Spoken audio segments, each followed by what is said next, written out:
y'all. Welcome back to UC Kayla TV. This is the Sistas Season 4, Episode 6, entitled Hard to Get, Review and Recap. Before I get off into it, don't forget to subscribe, to like, comment, and share. Let's all remember in the comments, especially my comments, to be willing, be open to both sides, show people grace, be nice. This is a fun thing. But let me tell you something about Kayla. Kayla not finna argue with nobody over a show. So you can present your side, I'll present my side. Sometimes I'm like, oh my gosh, I never thought of it that way. But I'm not arguing with nobody over a show, period. Okay. So all right, so I also wanted to say before we get into the recap that I'm not doing my weigh-in Wednesday results this week. Not because I'm not still on my journey, but just because my scale is moving so slow. And I know myself because I have lost a lot of weight before. So when the scale starts moving slow, sometimes it gets discouraging to me. So I just want to stay off the scale for a couple weeks. What I think I'm going to do is just keep on my journey, keep being consistent, try things to speed up my progress. But I'm not going to weigh and report again until the mid-season finale, which is usually episode 11. Okay, so I'll just come back to y'all with my ending results from the season opener premiere to the finale. Okay, all right, 1 minute and 30 seconds and let's do it. This is the recap. So scene 1 of episode 6, we started in Karen's little closet office where her and Aaron, at the end of last episode, she had just said she was pregnant. So now we open up. She tells Aaron that she's pregnant. Did you hear what I said? Because he hit her with the okay, just like Zach did. And insists that it's not his baby. Aaron is not here for it. He does not seem convinced that it's automatically Zach's baby. He even brings up the fact that would have been too close of a window for her to know. And he insisted, like, you don't even know how far along you are. Aaron said that he felt like Karen just wants to still be connected to Zach. Karen goes on to say a lot of nothing. She wants to be single, but she wants Aaron to be there for her. She needs space. Can he be there? But she don't want to be with him. Like, I still don't know what Karen said. So they're just doing the same dance that they always do, which is totally unfair to Aaron, but at this point, he's doing it to himself. All right, so my opinion, Karen is the biggest narcissist in the world. This girl literally said, I just need to be single. And he said, what do you need me to do? Be there for me. How can you come out your mouth? Anyway, she's just all over the place. And you're constantly throwing in this man's face that you're not over Zach. If you was this just not over Zach, y'all shouldn't even be this far into the situation. Karen is a narcissist. Since she can't have Zach, she wants to just fill in her time with Aaron, even though she started this when she broke up with Zach. So anyway, I think she was very rude to him, especially when he was trying to show her support. And she was like, stop saying everything I want to hear. Like, this man is telling you, even if it turns out to be Zach's baby, he's still going to love you and love the baby. Meanwhile, Zach did not say he was not going to be a father, but Zach said y'all aren't going to be together no matter what. So wouldn't you want that extra support in your life? Like, it's hard to raise a child by yourself, or to split up the time between the parents, because either way, when both parents are not in the same household, it's very difficult to do. I just feel like Karen and Aaron, I mean, at this point, y'all deserve each other. They're both inflicting this pain on themselves. Karen is inflicting the pain about holding on to her and Zach's relationship on herself because he has straight up told, and at this point now, it's been enough time that he's shown her that it's over. And Aaron is inflicting pain on himself because Karen continues to show him that she's not trying to let Zach go and that she's not serious about moving forward with him. So, I mean, the delusion on both sides is beyond me. Anyway, I'm looking at my notes here. If y'all see me keep looking up. Scene number 2, I'm done with Karen and Aaron. They both need help. We're at Karen's salon still. Pam, Preston, and eventually Karen walks out. So, Preston and Pam are having an exchange. Pam doing her little normal nosy investigation and questioning routine. And then Preston firing back at Pam, baby. Pam better realize Preston used to dealing with black women, and he been dealing with Danny. He's on his P's and Q's, okay? So Preston gets Pam together when she was thought she was finna get him together. And then Karen comes out, lets Preston know that she did not call Danny. So he had to real, okay, I did bring her here because I wanted you to call her. Preston's playing games, and he wanted Danny to know he was there and to see if she would come up there. Karen, the only thing she did right this episode is she talks to Preston and was like, hey, don't do this again. Don't use this girl like this. Please do not. I'm not going to bring Danny into this anymore. And then, in my opinion, it just seems like Pam goes overboard sometimes being nosy, but I know that's supposed to be the comedic relief. Preston was very lame for this plan. If he knew Danny at all, why didn't you go to the bank with the girl to pop up at the bank, try to open an account or something like that? Sabrina knows Danny the best out of everybody. Why are you trying to use Karen's situation as leverage? And I know the first time he didn't really know, but now that he knows, like, why would you come back to Karen when, if you know Danny, her and Karen are not as close as her and Sabrina? So anyway, and Preston actually knows Sabrina. So anyway, I'm tired of Danny versus Preston. This little dance they do is getting old as well. They're all supposed to be like in their mid-30s, so I'm just really disappointed at how childish the stuff is being. But anyway, so now scene 3, we're in Andy's office, and it's Andy and Fatima. Andy and Fatima are having their little girl talk moment. You know, they have their little unwork related moments throughout the day. Fatima finds out about Gary's shopping spree, the Rolls Royce and the bags and all that. And then Fatima shares with Andy that she spoke with Karen on accident because she had Zach's phone. Andy was shook if Andy did not think that Fatima had the sauce, honey, to have Zach's phone and his passcode, which Fatima shared with Andy. So my opinion was that I feel like Andy really wants to be Team Fatima because, like, Zach is really shocking her with the growth that she sees between him and Fatima. But, you know, she has to be loyal to Karen. I'm sure that Karen is going to ask about that phone situation later on when her and Andy are talking, because she got to bring Fatima up every 5 minutes. And Andy can verify that story now. So, yeah, that was scene number 3. All right, scene 4, we're at Zach's house, and Zach, Gary, and Jake are there. Gary brings Jake over to meet Zach and introduce them formally. They have Gary leaves after he gives Zach his card, and then he and Jake have a little exchange about business. Zach learns that his stock has gone up to $576 a share, which is crazy. So that brings his wealth portfolio up to 2.7 mil. So Zach is rich, honey, okay? And he's excited about that. He's a little hesitant when Jake slides a little plug in there about moving his money to their brokerage, and he's like, okay, I don't trust that. However, Zach does seem to genuinely trust Jake's opinion as far as what his stock is doing, how much he should sell, and things like that when they discuss that. So I think that Jake sensed that Zach wasn't all the way there with him, so he offers to help Zach hang pictures and things like that. Just a side note, as an entrepreneur and a person who works in kind of a sales related industry, sometimes you have to go the extra mile to lock down a client. So I think that's really what Jake was doing. So he's helping. Now he's offered to help Zach hang pictures, and I think that him and Zach will be friends if nothing else. Even if Zach doesn't pursue the business with Gary and Jake, maybe he'll have 2 new friends, and he's got 2 new basketball buddies.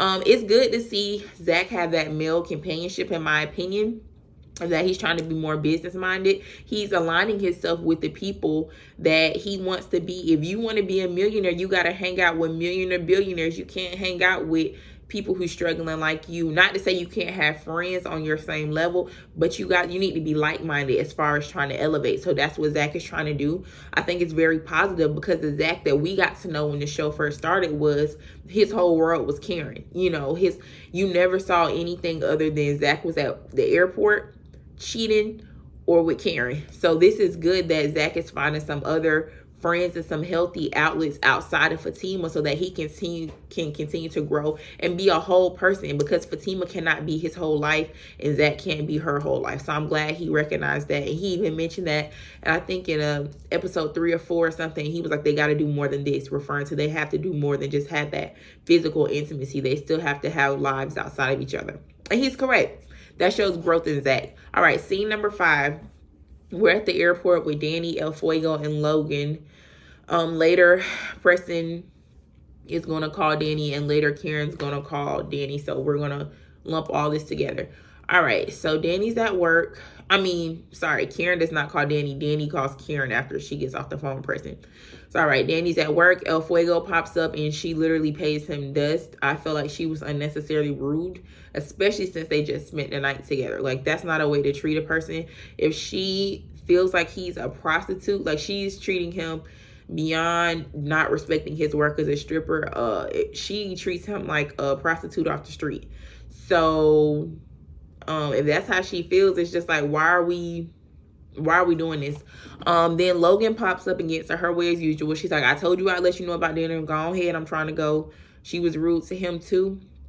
Then Preston calls Danny, and they agree to talk at her house, which I already felt like was not going to go well. Danny then calls Karen when she gets off the phone with Preston and thanks her for not calling her up to the salon again, because Preston did mention that he brought the girl to the salon and he wanted Karen to involve her, and that he didn't feel the girl like he feels Danny and all that stuff. So he explained the game. Danny is now open to talk to Karen. It looks like at the end of that phone conversation between her and Karen. And she said she'll see her at Andy's house that evening. So in my opinion, it seemed like a filler scene, because Danny is very unnecessarily rude to these two extra guys. Like, these are not serious love interests for her. So I'm like, why are we, excuse me, my throat's dry. Why are we doing this? I don't know. It just, the airport scenes, when it's about a guy trying to holler at Danny, when you know it's not going anywhere because she's going to be with Preston, to me it's a waste of time. It's not realistic. And I don't know why Tyler Perry got to make all the men be borderline stalkers. It's just like, okay, like he got Zach taking pictures of Fatima in her sleep, Gary following Andy all around town, and now Logan is like, are you sure you don't want to go out? I'm trying to get a chance. I'm trying, like, they press a little bit harder than it seems like that's realistic. And then as far as Danny and Preston, they're honestly starting to irk my nerves. They're getting a little toxic-ish, because Danny slept with El Fuego first, over a misunderstanding of Preston not calling her back. But in reality, Preston wasn't calling her back because he was parking lot pimping with Tanya at the gas station. And then Preston tells Danny, don't you call me again and it's over. And then he calls Danny. I don't know. Neither one of them is more wrong. They're both wrong. It's just a mess. Anyway, I'm sick of Danny and Preston at this point. I used to be rooting for them, but if this is what they're giving, I'm good. All right, scene number 6. We're in Andy's office. Andy's on the phone with Karen. Then she's going to be on the phone with Danny and Sabrina. Fatima will come in later. So Karen calls Andy and asks her to invite Fatima to her house tonight.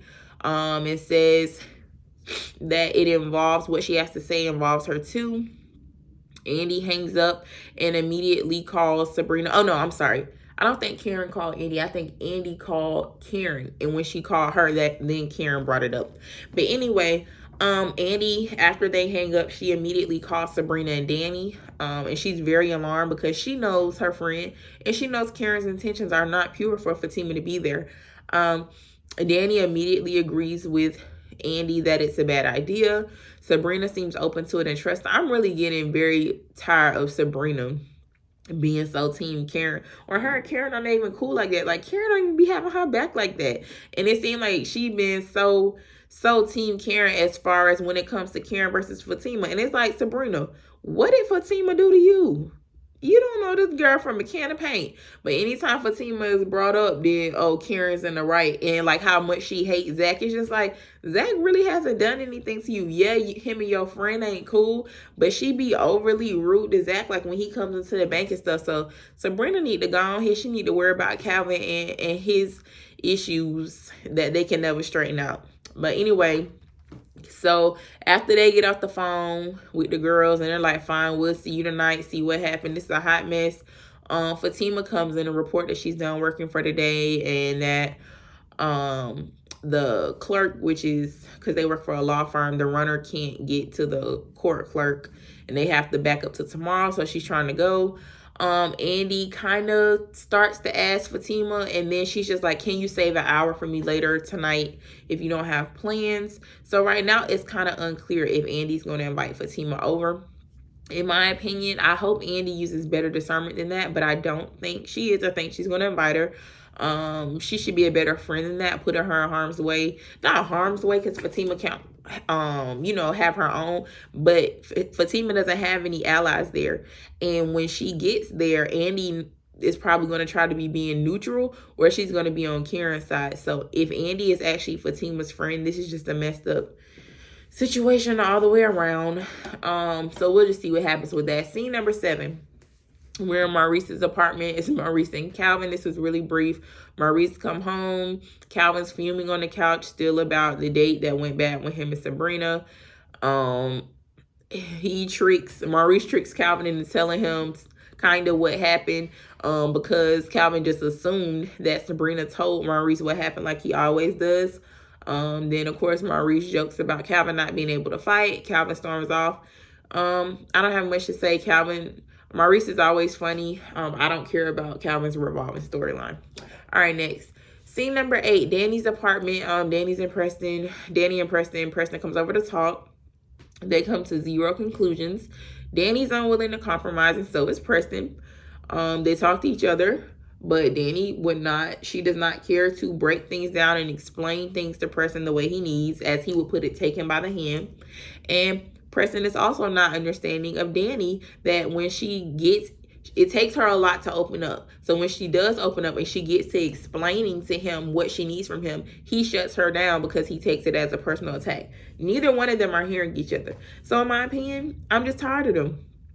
I tweeted, Alexa, play Understanding by Escape for both of them. Both of them need to hear it. I mean, I used to be rooting for them, but this is giving Sabrina and Calvin 2.0. I'm not here for it. Like, we have enough dysfunction going on with Sabrina and Calvin and Andy and Gary. Let's not even forget about them. So it's just like, okay, anyway.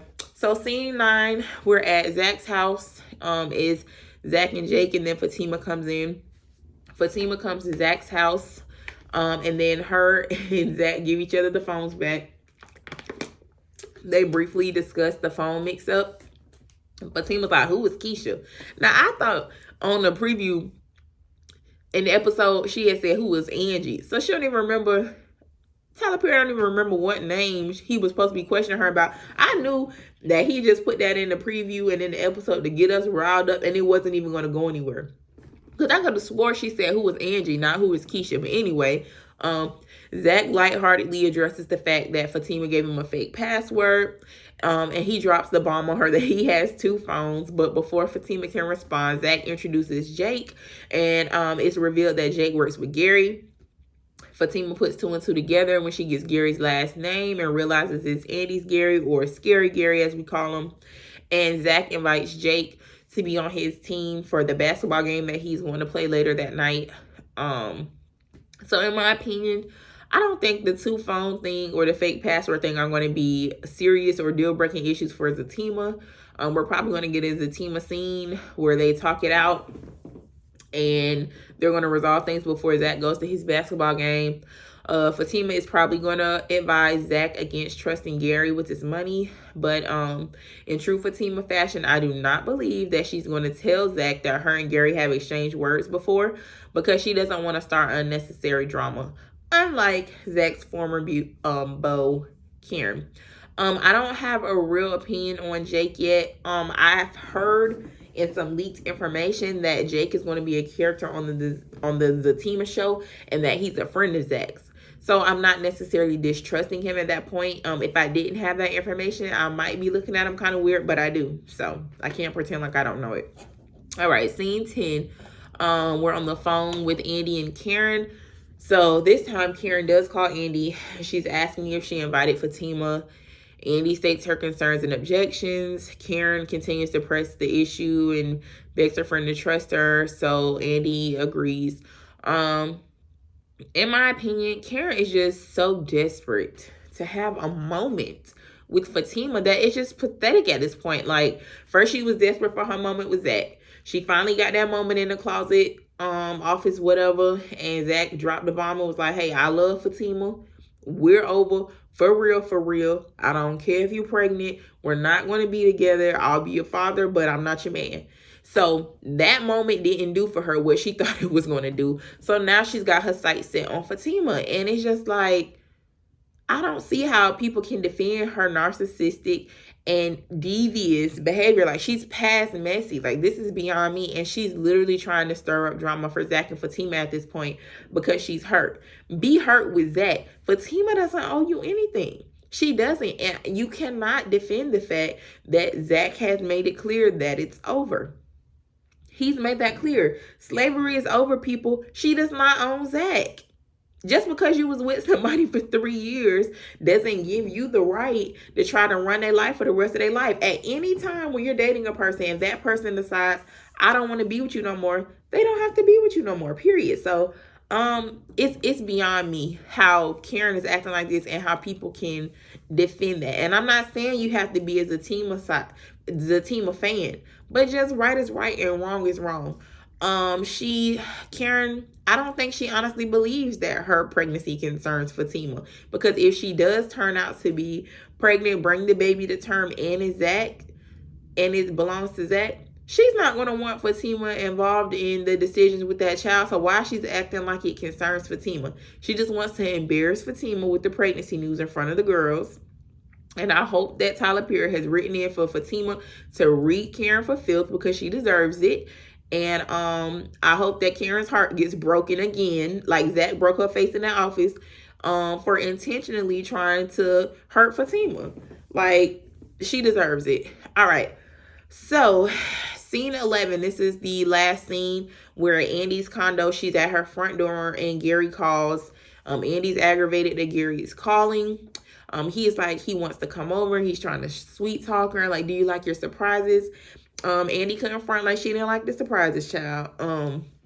But she did verify first that Gary was not tracking her, and he said he wasn't tracking her, but he had the fake police following her around. She's like, isn't that a little creepy? And but then she said it was sweet.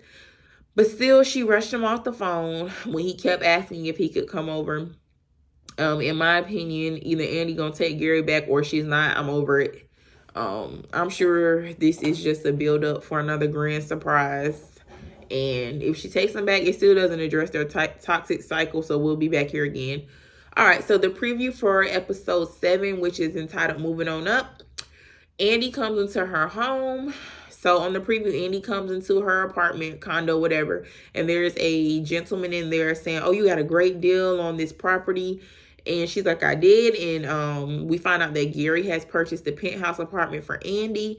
Andy's not pleased because their issues are not resolved. She brings up the woman being in the bed before. The girls come over and they see Andy's new place. Zach tells Fatima that he's not going to give Gary any of his money. We see Gary and Zach talking about the stock situation at the basketball game, and that there may be some people looking for Zach because of the stock. Karen is looking like she's about to tell the girl she's pregnant because they asked her why she's not drinking. So in my opinion, Gary obviously brought Andy the penthouse apartment in efforts to win her back. Andy brings up the woman that was in the bed, but that was gaslighting. Like, yeah, it was quack therapy, but you had a threesome behind Gary's back. Gary's married when he met you. You were sleeping with a married man. Y'all both you slept with like, they both wrong. Nobody's wronger than the other person. Zach and Fatima are going to communicate like they always do. Fatima's going to be fine. Either way, we're getting the spinoff, so we know Fatima's going to be fine.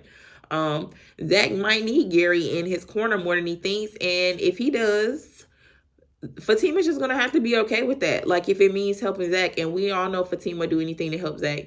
Fatima and Gary also, they don't have a serious beef that she couldn't get past anyway, because Fatima's not petty like that. Like, if she could continue to try to extend herself to Karen after their run-ins, I don't think that Fatima's going to be unwilling to deal with Gary. I think Karen is going to tell the girls that she's pregnant on the next episode, even if it's towards the end. I'm pretty sure she's going to tell him it's Zach's, even though that's unconfirmed. And if Fatima, I don't know if she's going to come in at that point or if she's going to come in later after they already know. But I'm pretty sure that in true Tyler Perry fashion, the Fatima versus Karen will be at the end of episode 7, and that's going to lead us into episode 8.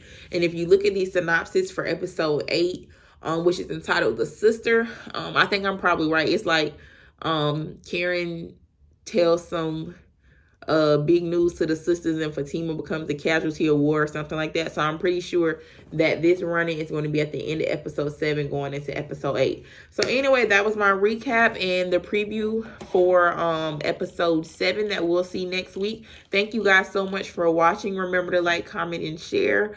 And I'm excited about what's going to happen next week. So thank you guys for your support. I really appreciate it. Bye-bye.